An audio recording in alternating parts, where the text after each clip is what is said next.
4 years ago, Lizzo's last album debuted at number 2 and won her Record of the Year at the Grammys. However, today, not only did Lizzo's follow-up just fail to even chart at all in the top 100, but selling an embarrassing 2,600 copies first week. Again, when you compare this massive flop to her previous, this literally marks a 96% loss of listeners. So what happened? How did Lizzo go from platinum hits to now one of the biggest downfalls in pop culture? Well, as we're about to see, the real true story is actually so much deeper.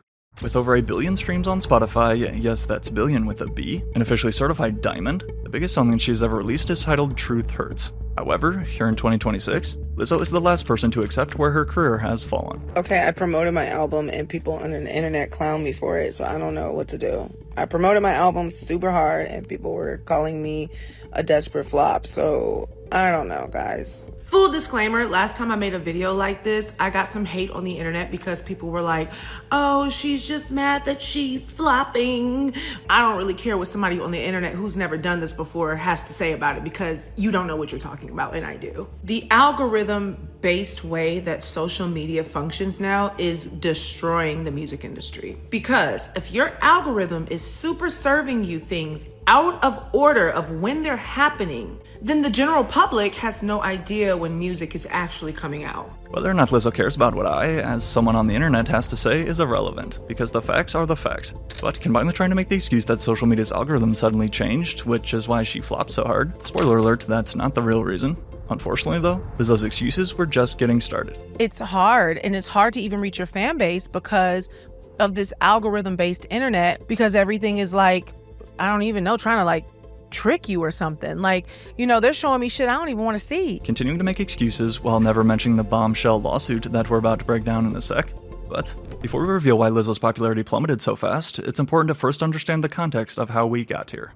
Although from the outside it may have looked as if Lizzo got lucky and blew up one night on TikTok, in reality, this moment was years in the making. I was homeless at the time. I don't know why I'm laughing.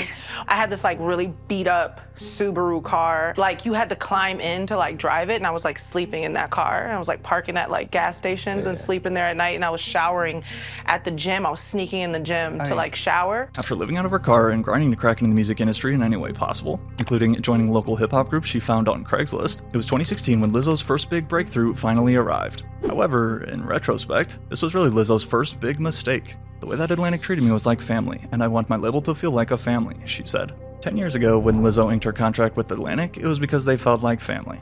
Yet, today, she's telling a totally different story. I don't know, but I'm crashing out on my label right now because I just really, like, I don't know. I feel like there's not any marketing money being put towards all of my ideas. We had a meeting a month ago with like a bunch of incredible ideas. None of them have been implemented. My label won't hang up posters, so I'll do it myself.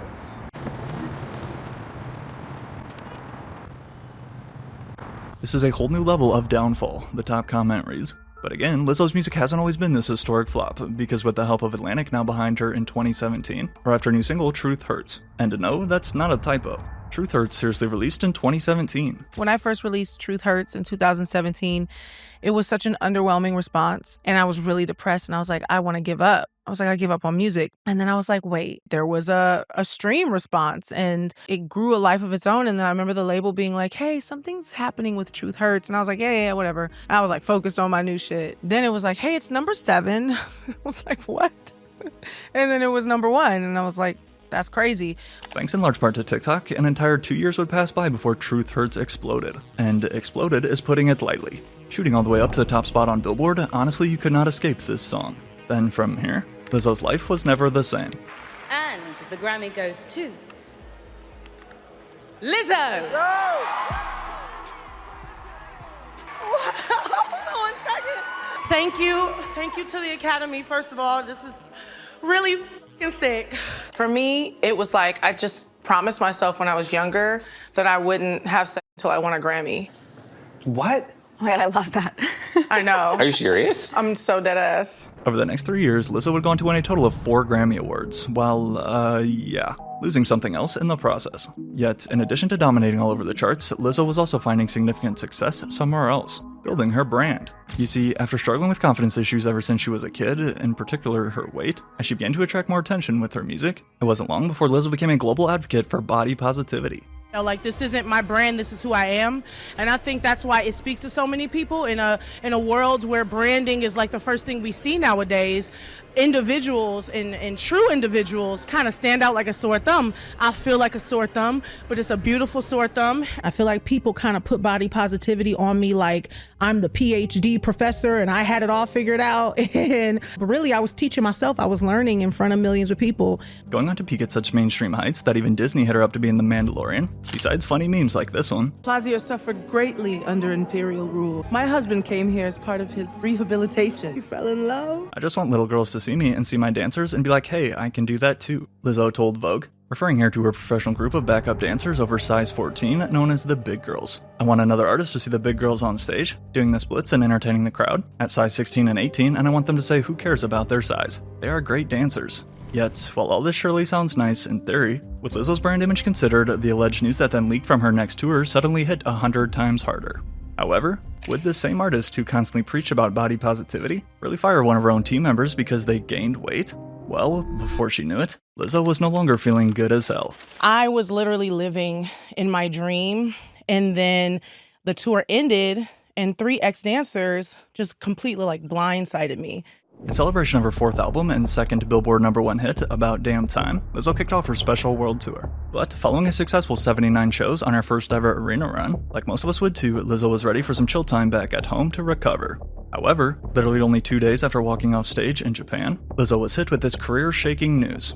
For most, Lizzo is the symbol of body positivity, but now the multi-Grammy Award winner is being sued for just the opposite. In a new lawsuit, 3 of Lizzo's former backup dancers accused the singer, her dance captain, and production company of weight shaming, creating a hostile work environment through sexual, religious, and racial harassment, as well as and false imprisonment. In August of 2023, 3 of Lizzo's former backup dancers filed this lawsuit against Melissa Jefferson, aka Lizzo, and her production company, accusing them of various allegations during their time employed, from all types of harassment, including body and fat shaming, plus, according to court documents, quote, excruciating 12-hour rehearsal days, with dancers apparently so fearful of losing their job that some would even soil their pants. During that excruciatingly long re-audition process, was I under the impression that if I left the stage, I would be fired? Yes. Did I unfortunately go to the bathroom on myself on one stage because I was so terrified? Yes. Soiled it! Soiled it! Soiled it! But it wasn't only these ex-dancers. Following news of this first lawsuit, more and more of Lizzo's former colleagues began speaking out too and showing support. For clarification, I'm not a part of this lawsuit, but this was very much my experience. It came another. Big shout out to the dancers who had the courage to bring this to light. Echoed by then, Quinn Wilson, who is Lizzo's former creative director. I haven't been a part of that world for around 3 years, for a reason. Before next, in 2019, I traveled a bit with Lizzo to be the director of her documentary, added filmmaker Sophia Allison. I walked away after only about 2 weeks. I was treated with such disrespect by her. I witnessed how arrogant, self-centered, and unkind she is. My spirit said to run as fast as you can, and I'm so grateful that I trusted my gut. Like the Vulture puts it, this wasn't just a lawsuit, but all these claims coming to light was truly a wrecking ball to what Lizzo had built up. When you think about what the media put as a headline, when you see sexual harassment, when you see assault, all of those things, it is like, whoa, it's very shocking. However, with that said, there are 2 sides to every story. So what if this whole thing is just some of Lizzo's former employees trying to throw dirt on her name and destroy her reputation in the process? Well, if you ask Lizzo, these last few days have been gut-wrenchingly difficult and overwhelmingly disappointing, read her statement immediately following the news. My work ethic, morals, and respectfulness have been questioned, and my character has been criticized. These sensationalized stories are coming from former employees. There's nothing I take more seriously than the respect we deserve as women. I know what it feels like to be body-shamed on a daily basis, and would absolutely never criticize or terminate an employee because of their weight. The facts are the facts. What we experienced and what we witnessed is absolutely what happened. There's nothing sensationalized about it, so all that I can hope is that people focus more so on the facts rather than the court of public opinion. Continuing to go back and forth on who is telling the truth. Not even 2 months later, though, Lizzo was hit with another very similar lawsuit, this time by her former wardrobe assistant, accusing her of a hostile workplace.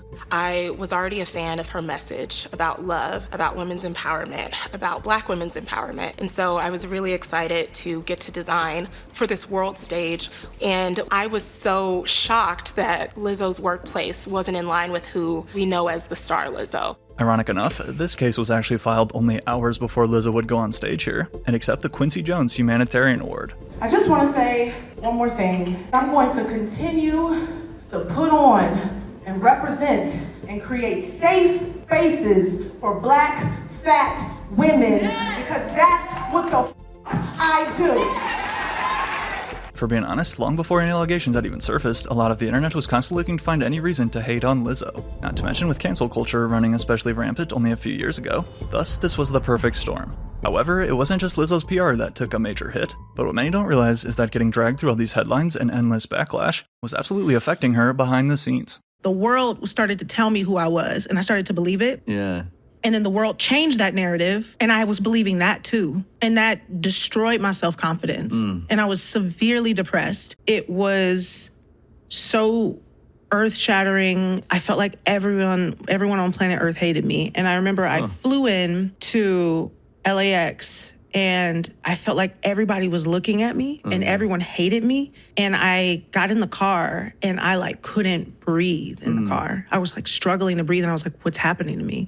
I was trying to be happy, but we'd be at Hello Kitty Land and I'd just be in the car crying out of frustration. But unfortunately, the backlash was far from over. In the months that followed these claims, Lizzo started losing friends in, quote, emotionally violent ways, falling into such a deep depression that she didn't even want to talk to her therapist. And to make the situation worse, the cherry on top was Lizzo's 18-year-old dog passing away on Christmas Eve. Admitting that at one point she even drifted into concerning thoughts of self-harm, clearly we can see these bombshell lawsuits significantly impacted Lizzo.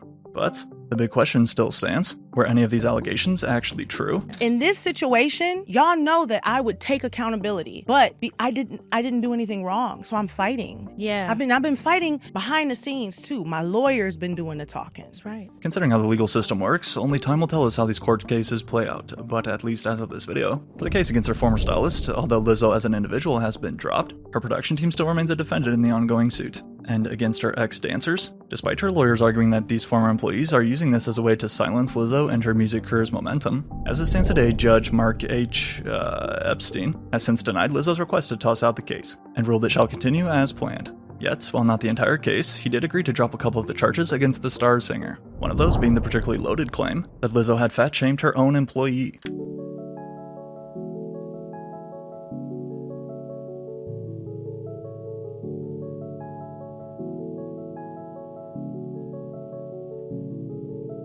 With the body shaming claims dropped and Lizzo's team continuing to fight for the truth against the rest, again we'll just have to wait and see. However, after watching herself fall from music's next star to then trashed under every comment section, she was now up against the toughest odds she'd ever faced. So, how did Lizzo respond next? I didn't sign up for this shit, Lizzo shared out of nowhere in March of 2024. I quit. I'm getting tired of putting up with being dragged by everyone in my life and on the internet. All I want is to make music and make people happy, but I'm starting to feel like the world doesn't want me in it. I'm constantly up against lies being told about me for clout and views, being the butt of the joke because of how I look, and my character picked apart by people who don't know me. As Lizzo haters cheered at this news, like the final boss had finally been defeated, cracking jokes like, about damn time. If I know anything about the music industry though, artists claiming to retire is about the oldest lie in the book. And to no surprise, for Lizzo, I want to make this video because I just need to clarify. When I say I quit, I mean I quit giving any negative energy attention. What I'm not gonna quit is the joy of my life, which is making music, which is connecting to people. clarifying she's not quitting music, but rather quitting giving attention to negativity. However, Lizzo's next actions are about to show us the complete opposite. But first, after spending basically 3 years dealing with unexpected legal controversy, in January of 2025, Lizzo popped back out with this new announcement. I did it. Today I stepped on the scale and I met my weight release goal. Told y'all I was gonna bump like this. Y'all didn't know that I could bump like this. Let this be a reminder that you can do anything you set your mind to. Today when I stepped on my scale, I reached my weight release goal. I haven't seen this number since 2014. Showing off for impressive weight loss and improved, healthier lifestyle. Of course, met with your typical Ozempic comments, but only 1 month later, then arrived Lizzo's next big change. Bye.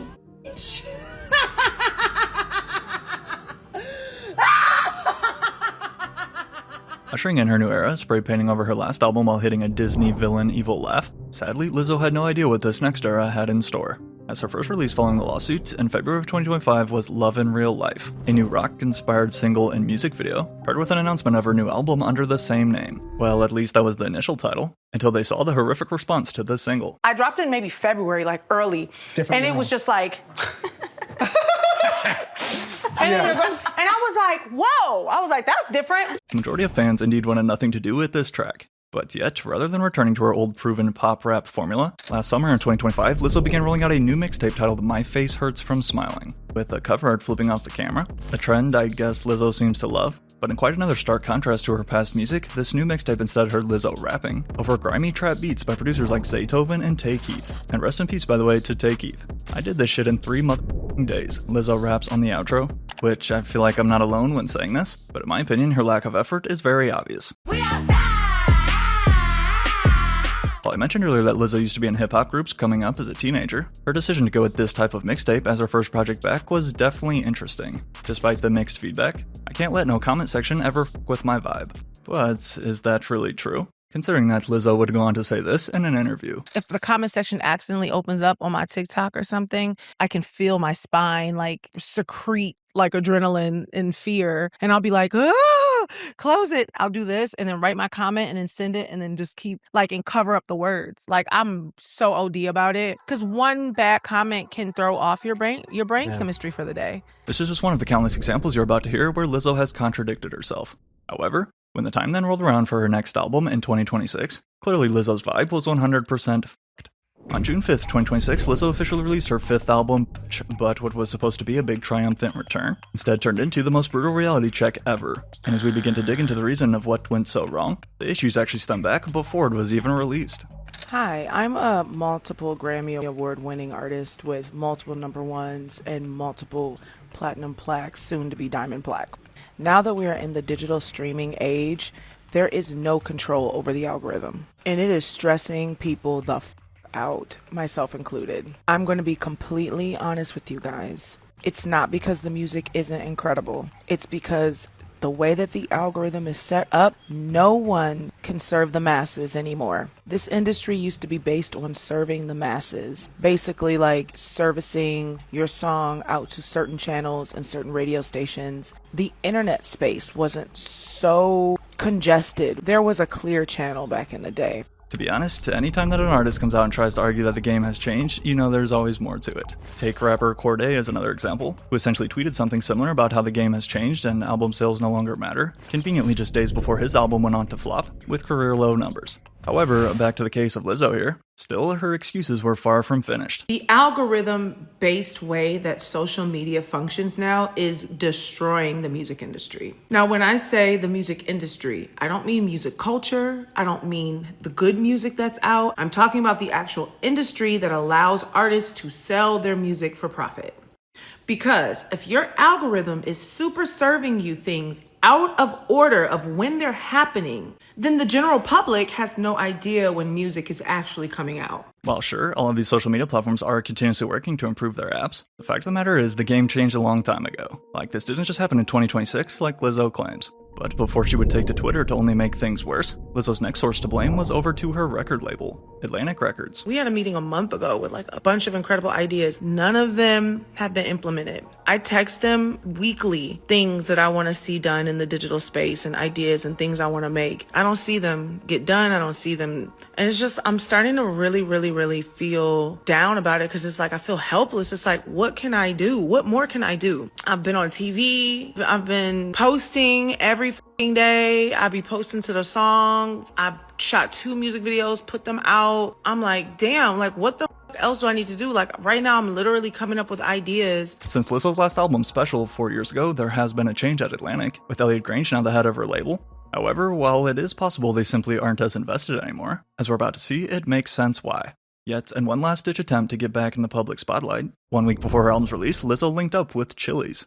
Listen, I don't care how good Chili's ribs are. Lizzo is never singing the Chili's rib jingle. I will never, ever... Wait, how much? I want my baby back, baby back, baby back, baby back. Acknowledging in the ad itself that the bag was simply too big to turn down, which, when we learn how much her new album just sold, you can't really blame her. Led by 2 singles that don't feel like you're alone if you didn't even know they exist, when Lizzo's new album finally released in June, the reaction was the exact same. Crickets. Essentially nobody cared at all. First of all, 4 years since the last album, did you just want to like take a little time away from the creative process? I think I typically, and artists used to, maybe this is an old school method now, we used to take time in between albums. When you reclaim a word that was used to tear you down, it empowers you and it makes them powerless. So even if you do call me even if you do call me fat or a fat, I already said it to myself and I gave it power. So now actually all you're doing is hyping me up by using this word. So get more creative. Deciding to rename her 5th album because it's her favorite word. Absolutely nothing about the response, though, was pleasant for Lizzo. Aside from low reviews by critics who called it a snooze fest, like one fan jokes, Lizzo's album officially went certified paper plate. A drastic difference from her previous 2 albums that debuted at number 2 and number 6. Is Lizzo's first album to totally miss the Billboard charts, failing to even sell 3,000 first-week units, which, to put this into perspective, the week she dropped, Lizzo got outsold by Michael Bublé's Christmas album. Don't get me wrong, that's a classic, but again, this was a June release, and that Christmas album's over 15 years old. I'm sure her second week sales were huge, right? Lizzo sold 650 records. The Lizzo was outsold by Jeff Goldblum, who was a popular actor back in the 90s. I didn't even know Jeffrey was a singer. Either way, he is outperforming the Lizzo. Debuting with just over 630,000 Spotify streams in its first 24 hours, although Lizzo claimed on Twitter that she is proud, in the following days, her attitude on social media would slowly switch. I promoted my album super hard and people were calling me a desperate flop, so I don't know, guys. For an artist who is once the size of Lizzo, these numbers are straight up terrible, no matter how you put it. However, rather than accepting the real reason, which we're about to reveal, of course, like you could guess, Lizzo's excuses just kept flying. My album is out today, and TikTok continues to be a hater. Every time I post about my album on my private page, all of a sudden it's ineligible for recommendation. Why is it always ineligible for recommendation? All the things that y'all let fly on this app, and when I want to promote my album, you don't want to recommend it to my fans? Lizzo not having a fan base is so weird to me when this woman was literally selling out arenas 2 years ago. Reads this viral tweet a day after her album. Like, where did those people go? I actually can answer this, jumped in Lizzo herself. The industry changed so much in the last 3 years. Streaming replaced radio, and I was a radio darling. That's how my fans discovered my music. Not to mention the very obvious and public attack on my career changed things. I've never been a stream queen, but I've always been a hit maker, she continued. The promo run is just getting started. Streaming has replaced radio? You would think that Lizzo debuted back in the 90s, the top comment jokes. First it was the algorithm, and now it's the radio? Well again, yes, Lizzo is right that streaming has indeed changed how we consume music. This happened like over a decade ago. And when you really think about it, Lizzo actually blew up right in the prime of the TikTok internet era. But if you don't believe me, I'm also a part of a generation, a newer generation of artists that, like, yes, I would grind and I would play all the bars and stuff, but also I had a sort of internet come up. And I don't think a lot of artists before me had that internet come up. Once more contradicting herself, because I thought that she was supposed to be a radio darling. However, if it wasn't really the music industry that changed, then what actually went so wrong for Lizzo? When you look at why Lizzo's new album was a historic bomb, one of the first mistakes is obvious before you even press play. The title. From a marketing perspective, I guess, because I imagine it's a little bit more difficult to market an expletive as the title of an album. It's been very difficult to market it. Really make sure that the music is great. Yeah. I wish we could say the name of the album, but we can't. But you've always... Lizzo's decision to name her album Bitch, a curse word that can't even be said on TV or radio to promote it, not to mention forcing her to have to put a line through the title each time she posts it on social media, plus the cover art, which is her middle finger. I don't know if she was trying to be edgy, but if so, she missed her previous fanbase. But then, more importantly, the next big reason why Lizzo's album flopped simply traces back to the music. I just think that, there are elements, let's just say, of the algorithm not really helping you to an extent, but I don't think that's the sole reason. I just think that her music was really bad. I'm so sorry. I thought her music was ordinary. I thought the music basically, it's just people want to try and blame everybody but not themselves. Like, we're just playing the blaming game when you should point that finger to yourself and just say, your songs suck. Over the past couple of years, nothing bangs.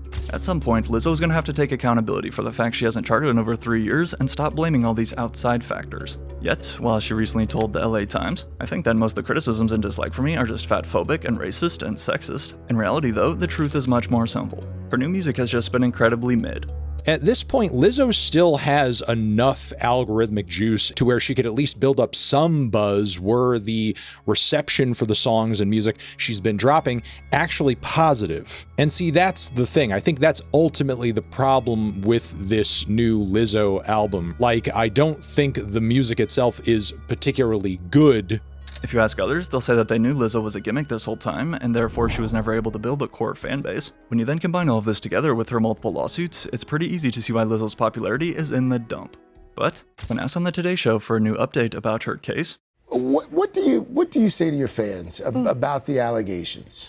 Well, I've had some victories with it. One of the accusers dropped the fat shaming claim. It had no merit in court. I could have settled, but I'm a woman who's not afraid of the truth. Is there something, or are there things that maybe you would have done differently? I don't think that is the point right now. Like, I just want to continue to think about my album and taking the things that I've gone through and translating that into song to help other people. quickly reverting the conversation back to her new album. To sum this all up, Lizzo's PR took too much damage, and now her average music cannot carry her through it. How do you describe where you are in your career? Like a real answer, not like a PR line. I think right now, dropping the album, I took it to heart really, really heavily. This is the non-PR. I hurt my own feelings, and I was really stressed and I was really sad for a few days because I just was like, this is like some of my best stuff. I had to come to terms with the fact that not only is the music industry different, and we need to talk about that. We need to talk about the radio aspect that I got my chewed out for, but it's happening and it's true. But also my relationship and my connection musically with the world is different. But yeah, if you took any given comment section related to Lizzo on the internet right now at face value, you would come away with the impression that Lizzo's career right now is pretty much dead and there's no saving it and it's totally over and it's totally done. Yeah, sure, the numbers for this new record right now are not very good at all. But also keep in mind, Lizzo still stands right now at this moment with 11 million monthly listeners on Spotify. At the end of the day, Lizzo is not perfect, but neither are any of these other superstars still packing out arenas. However, regardless of how the case even plays out, simply hearing all those nasty allegations and not any good music was enough for casual fans to stop caring.